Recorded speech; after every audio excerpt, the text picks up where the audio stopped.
आप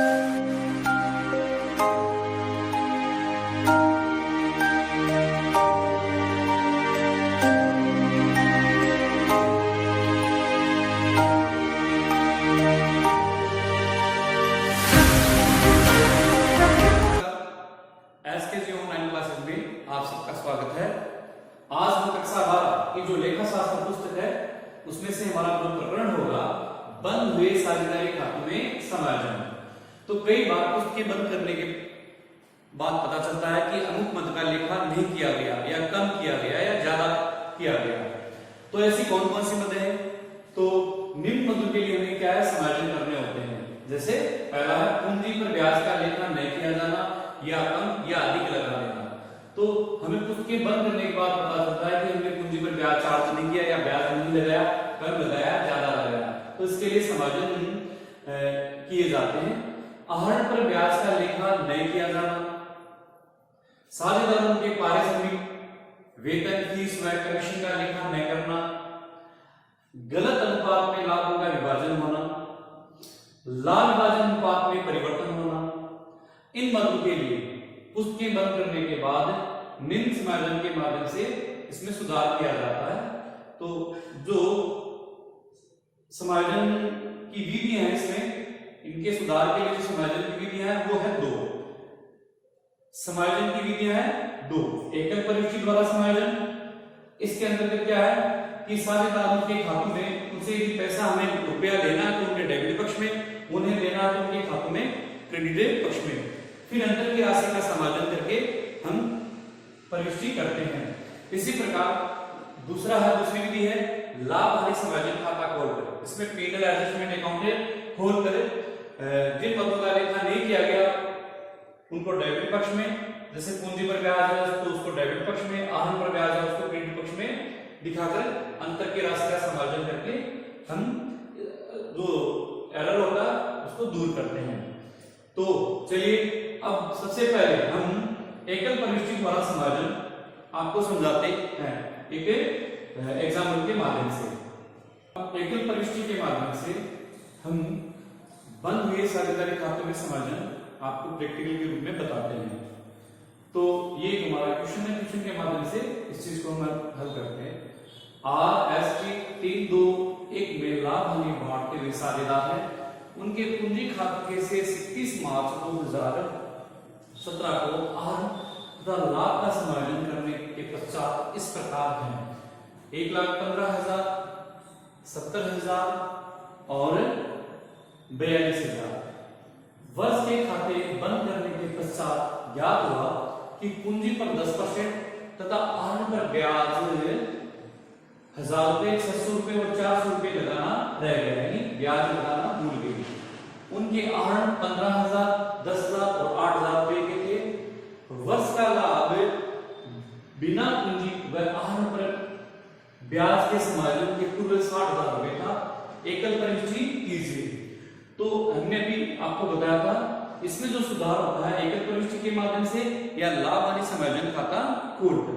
तो एकल परिविष्टि के माध्यम से हमें तो पूंजी पर ब्याज देना, पूंजी पर ब्याज देना, और इसने बोला कि आहरण पर ब्याज लगाना रह गया।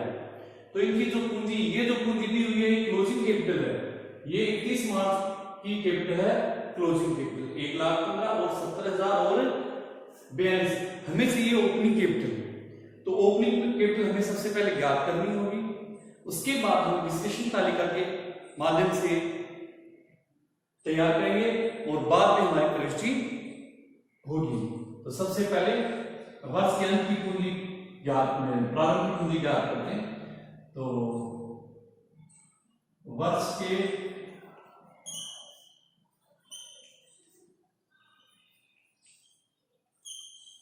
प्रारंभ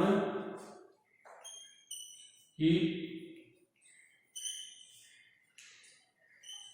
की गणना निम्न प्रकार से की जाएगी।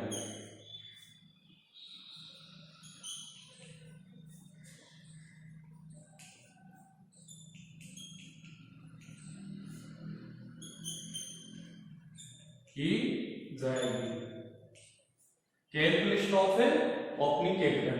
तो इसके लिए हमें सबसे जो हमारी क्लोजिंग कैपिटल दी हुई है उसमें हम वर्ष के दौरान जो आहरण किए वो हम वापस ऐड करते हैं, जोड़ते हैं। फिर उसके बाद जो हमारा प्रॉफिट है 60,000, तो 60,000 ये उसमें से घटेगा। बाद में हमें वर्ष के प्रारंभ की पूंजी ज्ञात होगी। यानी इसका एक मेथड है, क्लोजिंग कैपिटल में हम ऐड करते हैं आहरण की राशि और लेस करते हैं एडिशनल कैपिटल, और लेस करेंगे जो वर्ष के दौरान का जो प्रॉफिट है उसको हम लेस करते हैं। तब हमें प्रत्येक साझेदार की जो प्रारंभिक पूंजी है वो ज्ञात हो जाएगी। तो चलिए क्लोजिंग कैपिटल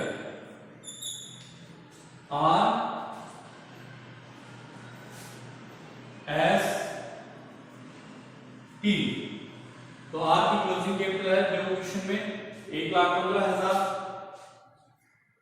1,15,000,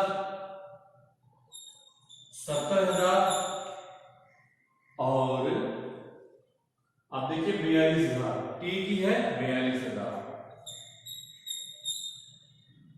हम इसमें ऐड करते हैं आहरण की राशि, add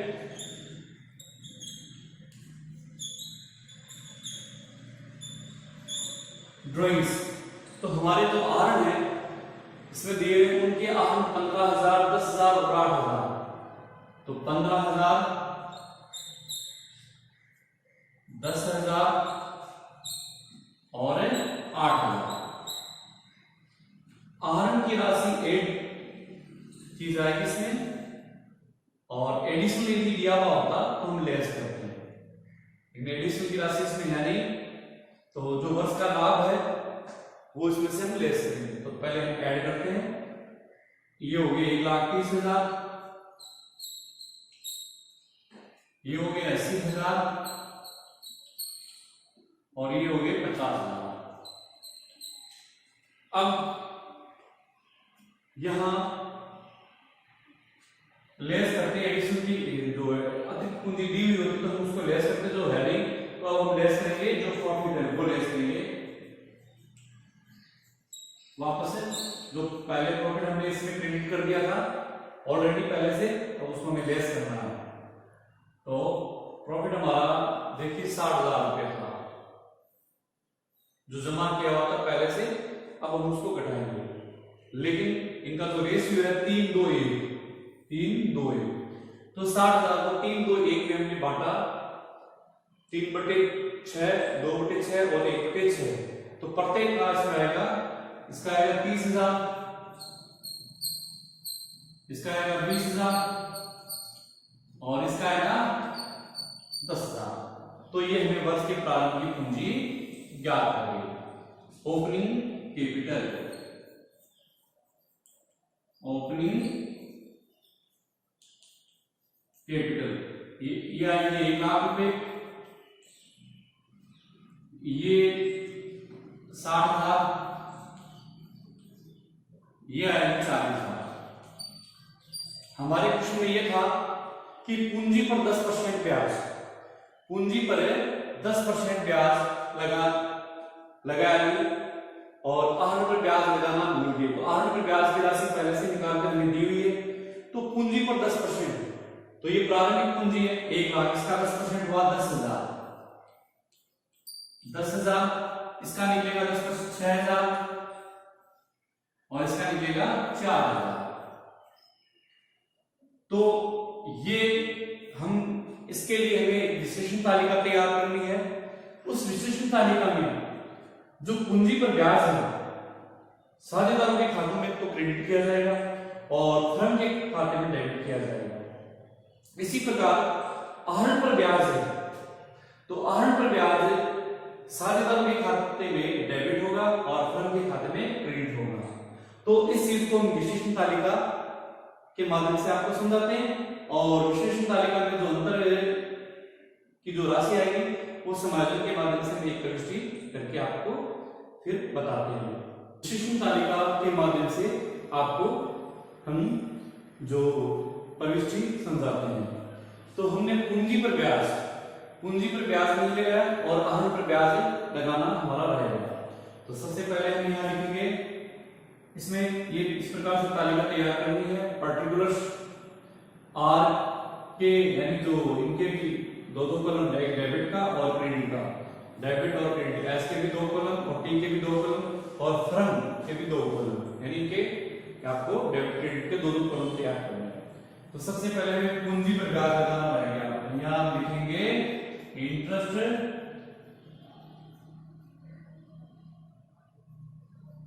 on capital, interest on capital. तो पूंजी पर हमें 10% ब्याज लगाना था, जो अभी हमने आपको निकाल कर बताया था कि सबसे पहले हमने क्लोजिंग कैपिटल में ऐड किए आहरण, और फिर आहरण में जो ऑलरेडी हमारे प्रॉफिट जुड़े हुए थे उनको हमने घटाया। तो जो ओपनिंग कैपिटल आई थी उस पर हमने ब्याज चार्ज किया था 10,000, 6,000 और 4,000। तो ये 10,000 आर के खाते में जमा होने हैं। जो इनकी प्रारंभिक पूंजी 1 लाख आई थी उस पर हमने 10% निकाला था। इसी प्रकार एस क्रेडिट होने 6,000, तो इसकी ओपनिंग कैपिटल हमने 60,000 निकाली थी, इसका है 10% 6,000। इसकी ओपनिंग कैपिटल हमने 40 निकाली थी, तो इसके खाते में होंगे 4,000। अब इनके लिए इनके खाते में क्रेडिट कर दिए 10, 6 और 4, इनके जो व्यक्तिगत खाते। लेकिन ये फर्म के लिए एक्सपेंसेस है, तो फर्म के डेबिट में आएगा 10, 6 और 4 20,000। तो फर्म के लिए खर्चा तो फर्म के डेबिट में, और साझेदारों के लिए ये आय है, तो इनके खाते में क्रेडिट की जाएगी। फिर इसके बाद फिर हमने आहरण पर ब्याज नहीं लगाया, आहरण पर ब्याज लगाना रह गया था 1,000, 600, 400। तो हम पर्टिकुलर्स में लिखेंगे उस मद का नाम interest on drawings, interest on drawings.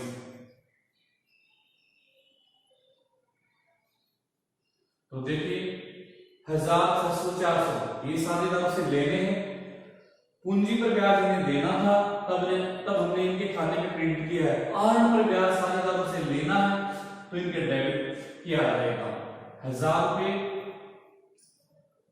600 रुपये और 400 रुपये। लेकिन ये फर्म के लिए आय है, तो आय को फर्म के कौन से कॉलम में, ये 2,000 रुपये फर्म के क्रेडिट वाले कॉलम में लिखे जाएंगे। अब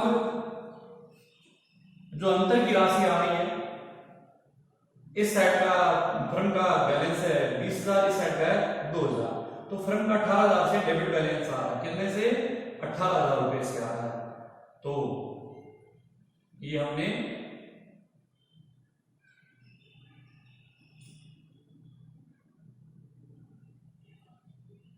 इसका 20,000 और ये है 2,000। अंतर की जो राशि लॉस आ रहा है कितना? 18,000। इस 18,000, ये जो 18,000 डेबिट बैलेंस है, इस डेबिट बैलेंस को सभी साझेदारों में उनके जो लाभ अनुपात में यहां डेबिट कर दिया जाएगा। जो इनका जो रेशियो है 3:1 उसमें हम डेबिट कर देंगे। तो लॉस ऑन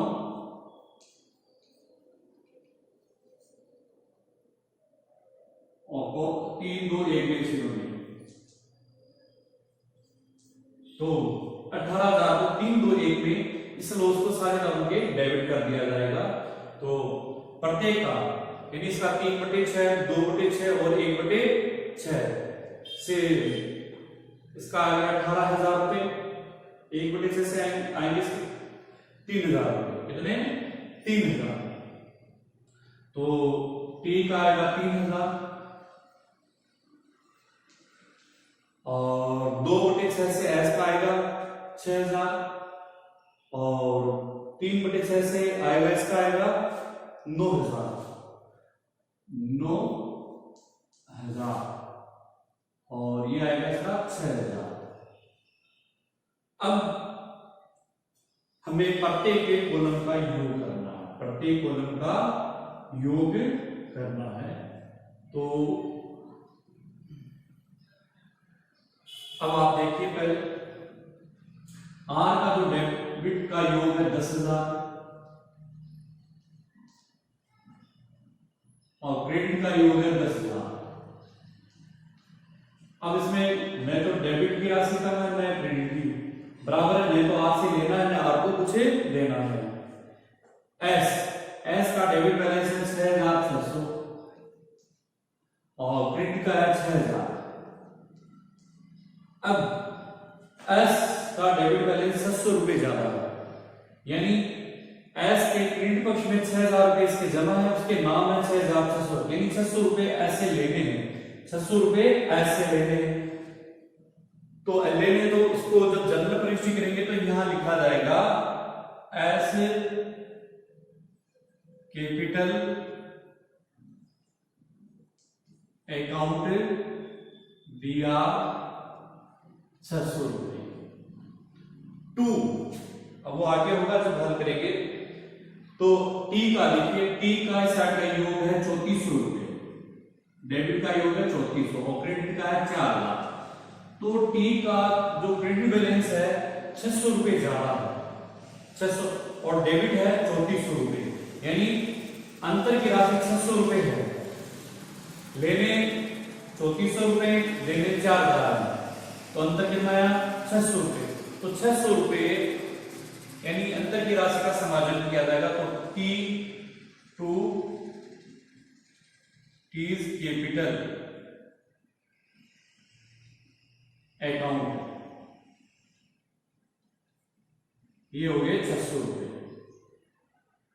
तो हमने ये एकल परिष्टि, एक परिष्टि बनाने के लिए सबसे पहले हमने ओपनिंग कैपिटल ज्ञात की थी और उसके बाद हमने विश्लेषण तालिका बनाई। इस विश्लेषण तालिका के माध्यम से यानी हमें 600 रुपए यानी इसका डेबिट बैलेंस 600 रुपए ज्यादा है, 600 रुपए इसका डेबिट बैलेंस है और 600 रुपए टी का क्रेडिट बैलेंस है। तो एस को डेबिट किया है 600 से और टी को क्रेडिट किया है 600 से, तो परिष्टि हमारी बनेगी एस कैपिटल अकाउंट या 600 रुपए टू टीज कैपिटल अकाउंट 600 रुपए। तो इस प्रकार से हमने एकल परिष्टि के माध्यम से आपको जो बंद हुए साझेदारी खाते में समायोजन बताया है। अब अगली क्लास में हम लाभ हानि समायोजन खाता खोलकर इसी चीज को आपको बताएंगे। तो सबसे पहले एक बार फिर से हम रिपीट और कर देते हैं कि हमने पूंजी पर ब्याज नहीं दिया, तो ये हमने ओपनिंग कैपिटल पर ब्याज निकाला था। साझेदारों के व्यक्तिगत खातों में तो इसे जमा किया जाना है, जो इनको देना है वो इनके खातों में क्रेडिट किया जाएगा और इनसे जो लेना है जैसे आहरण पर ब्याज वो इनके डेबिट किया जाएगा। देखिए एस का भी 600।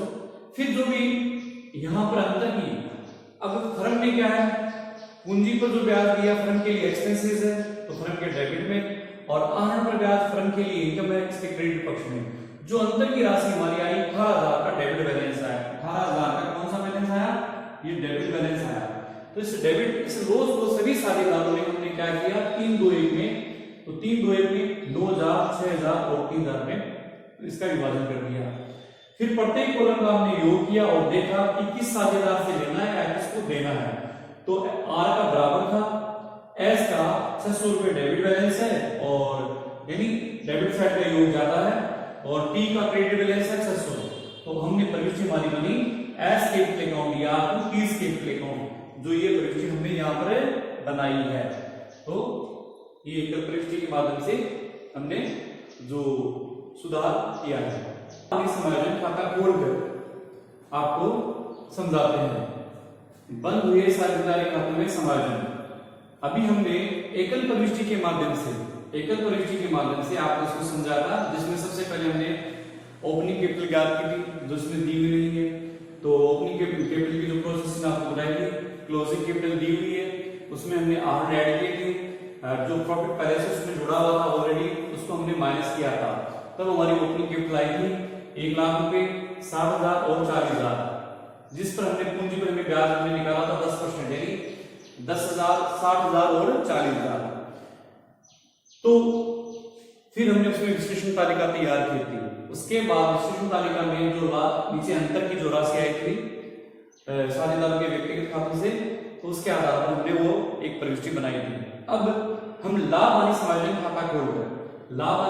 खाता खोलकर बंद हुए साझेदारी खातों में समायोजन आपको समझाते हैं। तो हमें क्या देना है, पूंजी पर ब्याज। तो पूंजी पर ये सेम कैसे बनेगा जैसे P&L एप्रोप्रिएशन अकाउंट बनता है। पूंजी पर ब्याज, तो हमें पूंजी पर ब्याज साझेदारों को देना था जो हुए तो to interest on capital account है, आर को, एस को और टी को। तो प्रारंभिक पूंजी हमने पूर्व में अभी थोड़ी देर पहले निकाली थी, 1 लाख का 10%, 10,000,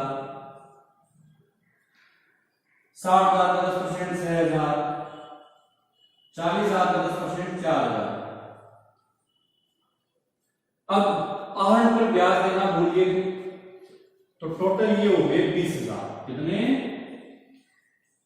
20,000। आहरण पर ब्याज तो बाई इंटरेस्ट ऑन ड्रॉइंग्स। तो इंटरेस्ट ऑन ड्रॉइंग्स की राशि में पहले से निकाल कर दी हुई है क्वेश्चन में, 1,000 रुपए, 600 रुपए और 400 रुपए। तो ये 1,000 रुपए अंदर वाले कॉलम में लिखते हैं, आर एस टी 1,000, 600 और 400।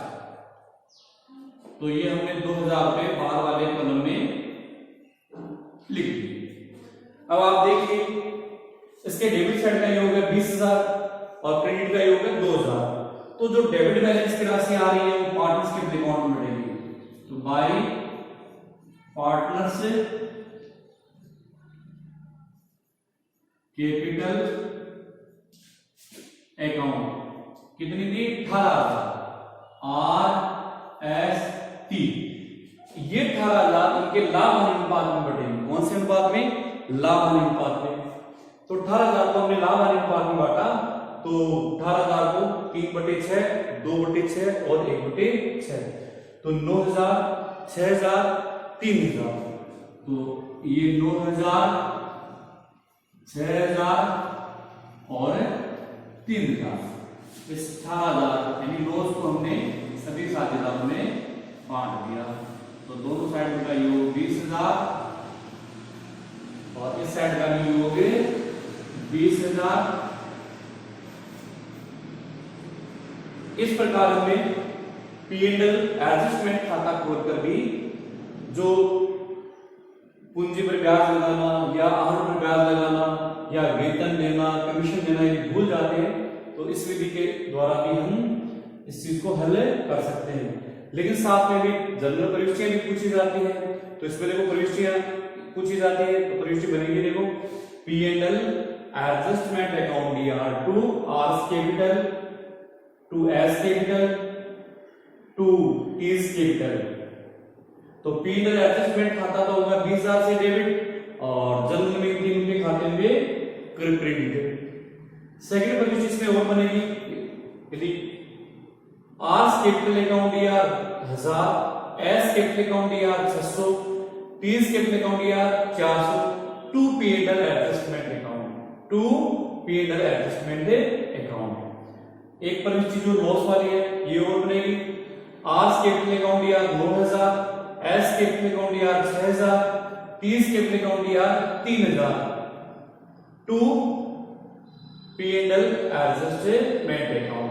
तो हमें यदि जनरल प्रविष्टियां पूछी जाती हैं तो इसकी 3 प्रविष्टियां बनेगी, एक तो ये 1, 2 और 3।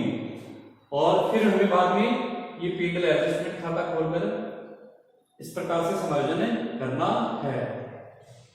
अब इसका आप दोहरान करोगे और आपको अच्छे से समझ में आया होगा। अगली क्लास में हम नए बिंदु पर चर्चा करेंगे।